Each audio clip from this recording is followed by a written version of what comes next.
Well, without further ado, let's jump into another classic, JP and the Beans top 5. Today's top 5 is in the X-Men movie universe. We have been introduced to a myriad of characters. As we know, Wolverine has received the most screen time. But amongst all those characters, those that maybe we've seen some of already, but not a lot, or some that we haven't seen at all, which of the X-Men, or just more broadly, which of the mutant characters would we like to see more of in movies moving forward?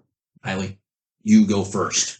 My number 5 is an X-Men villain I can't believe we haven't seen in all of the movies that we've gotten. I have Mr. Sinister at number 5. Yep. This dude is an evil bastard. Okay? Like his whole thing is that he just wants to make genetic perfection. Right. He does clones all the time, which we've established clones are never good. Never ever. I would die on that hill. So he does all that, and like he's just always a slime ball too. You look at him, for some reason he's got very pointy teeth, and you're like, why? So, and he's lived for a very, very long time because he just is a geneticist. So I got Mr. Sinister at number 5. That's great. I'm gonna do the villain route at number 5 as well. For me, it's Sabretooth. I love the physicality of the character. I love the tie that he has to Wolverine's history, as, I mean, depending on which comic or movie you want to draw from. I don't mind the fact if we're going to say, hey, they're actually brothers in some respect. That's great. But I love the Liev Schreiber just crushed. Oh, he was perfect. Just crushed it. And if we can get more of that Sabretooth throughout, like keep him as a recurring character, I would enjoy that a great deal. Well, and on top of that, the impact. We probably talked about this before, but X-Men First Class, the opening scene is phenomenal. Just those two together going through war after war after war, because that's the only thing they know how to do is fight. Right. And obviously, you fight a war together with multiple wars with the same guy by your side the whole time. You are gonna be close. Oh boy. Yeah. So I agree. I'm with you. Yep. So Sabretooth is my number 5. My number 4, and this one, weirdly, he's number 4, and yet he almost didn't end up on my list, is Cable. I thought about Cable. Yeah. Cable I like a lot for the time hopping purposes, right? I don't mind at all kind of the trope of, I know what's coming in the future, we gotta watch out. I really don't mind that. For some reason, the X-Men always have issues in the future. Always have issues in the future. If it's not Cable, it's Bishop. If it's not Bishop, it's somebody else. Part of the reason why I want Cable is just, he's one of the coolest looking characters. He's badass. Like the cybernetic eye, the freaking weapons that the guy has. He's just a walking war machine. So I just want to look at that. Even if and Josh Brolin was really good. Josh Brolin did a great job. The cybernetic arm, like, it's all very, very cool. So he's just one of the cooler looking X-Men characters. So Cable's my number 4. My number 4 is, we're staying on the villain track. It's a fancier Sentinel. I have Nimrod. Hello. Don't know if you've ever heard of Nimrod, but pretty much I've called Nimrod a few times. Yeah, never cared for fair enough. But he's an even harder to kill Sentinel. Like, he's got other powers. Like, you destroy him, he can regenerate if you're not careful. Yep. So I got Nimrod at number 4. I love it. At number 3, I have Hope Summers. So Summers makes the list. I love Avengers versus X-Men. She is the Messiah. She is the mutant Messiah. If they ever did like a storyline where House of M happens, sure, they lose all their powers for the most part because Scarlet Witch is like, nope, you guys are all done. She gets the Phoenix Force and pretty much brings the mutant race back times 10. And her powers are sweet. She pretty much just, from the other powered people around her, she can just use those powers. Right. Yo. Yes. Okay, especially when you're around the X-Men. Okay, that's OP. So not bad. I have Hope Summers at number 3. I love that. My number 3, I'm going to stay on the villain track as well, is Apocalypse. Now, I don't want Apocalypse as a one-off. I want him constantly in the background. I mean, this is a villain that in and of himself, mano a mano, is extraordinarily powerful. But part of what makes him so appealing from a villain perspective is, he has the 4 horsemen. So he's always equipping and working with other evil mutants, hyping them up. Not necessarily evil, though. True. Sometimes they turn in a different direction. But I enjoyed the X-Men Apocalypse movie. It just sucked that they killed the guy. It's like, what are we doing killing him? There's no the unkillable guy they kill in one movie. Yeah. It's like, if we could just keep him alive, that would be fantastic.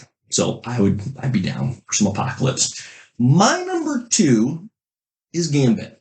We've had very little of Gambit, but that ability, like just in general, his mutant ability is so freaking sweet, where it's like, hey, I'm just going to pick up this cup, load it up with some energy, and all of a sudden it's a freaking fiery weapon. That's awesome. Everything in the room is a weapon for him. So pretty stinking cool. He's got the Donatello bow staff, just because, I guess. But he probably loved Ninja Turtles growing up. Couldn't blame him. Yeah, so Gambit's my number 2. My number 2 is Apocalypse. Yes. I love the survival of the fittest mentality. It does not matter if it's human or mutant. Right. You look at Age of Apocalypse, he had Hulk as his rider of war. Like, Hulk was that guy. Gambit was one for a little bit. Obviously, Archangel is one of the most iconic ones. Pretty common. But good, bad, if they died, it's possible. I know there's another one where it was Deadpool and Moon Knight were recruited into the 4 Horsemen. Sure. So, yeah. And by the way, in the X-Men animated series, he is nutty. Absolutely insane. That dude is a crackpot. It was more that crazy. Guess what? You can't kill him. They've tried multiple times. Can't kill him. Can't be done. Because he's been alive since the ancient Egypt days. All right? Guy can't be taken down. So that's my number 2. I love that. And my number 1 is semi a cop-out, but I have Gambit and Rogue. Oh. Because, first of all, we had one of the most perfect castings for Gambit in X-Men First Class. Yep. That was a great choice for Gambit. It was awesome, and we barely got any of him. Yeah.